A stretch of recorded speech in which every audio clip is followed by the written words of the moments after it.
Hi, aray. Welcome to the very first episode of Ready, Set, Go. And since this is the first one, share ko lang kung ba't ko ito naisipang gawin. This is intended for all the newbies out there, sa mga curious at gustong pumasok sa mundo ng multisport. So I'm here to welcome you and guide you para naman, Pero, ba't kayo maniniwala sa akin? Almost 3 years pa lang ako dito sa multisport. I'm not a professional nor a full-time athlete, but I aspire to be one. Yung mga i-share ko dito ay based from my experiences, and of course, I'll do my research first before posting any because,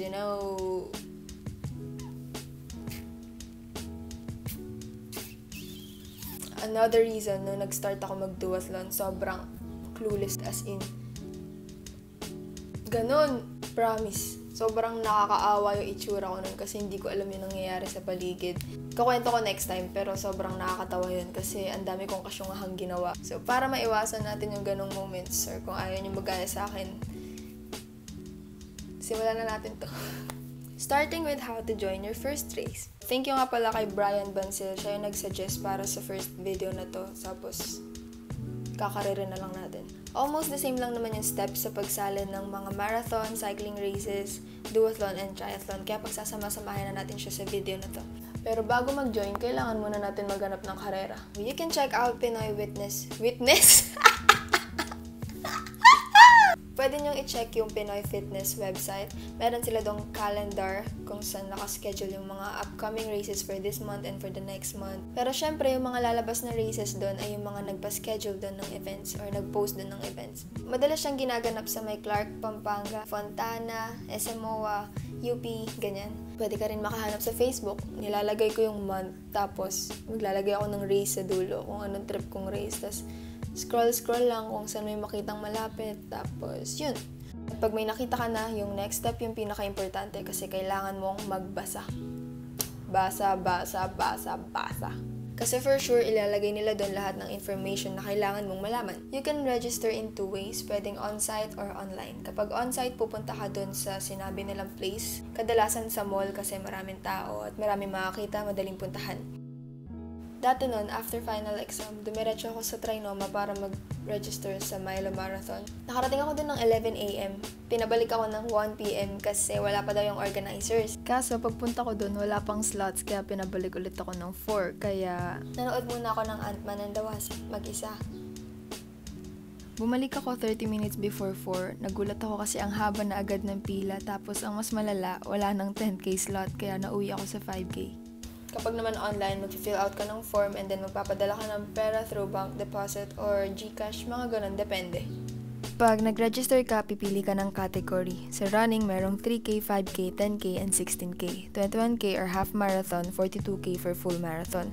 Kapag mas mataas na sa 42K, ang tawag doon, ultra marathon. Doon na yung 50K, 100K, and so on. Sa cycling, kadalasan, nakakategorize by age. Meron ding open pro or open amateur. For duathlon and triathlon, nakakategorize din siya by age and merong sprint distance and full distance. After mo mag-register, bibigyan ka nila ng race kit. Usually, nakalagay siya sa envelope. Ito yung race kit ko para sa Bulacan Half Marathon nung March sana kasi hindi natuloy dahil sa COVID. Tapos, ayan, lukot na siya. Sumali ako ng 21 kilometers. Wala na akong ensayo, hindi ko na kaya mag-21K ngayon. So, ito yung typical na race bib. Yung ibang malaki ang events, merong shoe tag. Ito, may pa shoe tag. Dito naman, lalagay mo yung 1x1 pick mo. Diyan. Joke lang. Yung shoe tag, it's for tracking your time. So, merong instruction sa likod kung paano siya ilagay. Doon siya sa may dila ng sapatos. Tapos, meron siyang ganito sa baba, parang mga coupon na hinahatak. This is for your medal. Pag nawala mo to, hindi mo makukuha medal mo. Then, yung finisher shirt, loot bag, baggage, raffle. Baggage, pag magpapatabi ka ng mga bag or gamit mo, so wala ka mapaglagyan, pwede mong iwan doon, tapos ibibigay mo to sa kanila. And then, yung raffle. Nanalo na ako sa raffle, share ko lang. Tapos, laging may kasamang maliliit na birdie ball.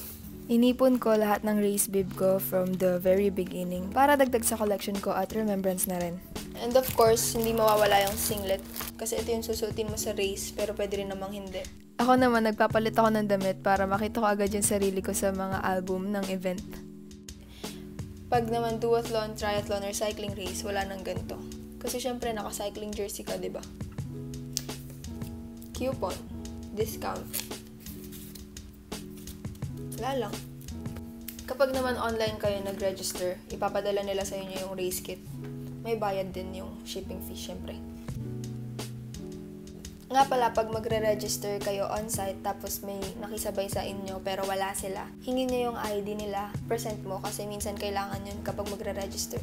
Kapag registered ka na, you need to prepare for your upcoming race. So, see you guys soon for our next video. I hope makatulong to kahit papano. And if you have comments or suggestions for our next episode,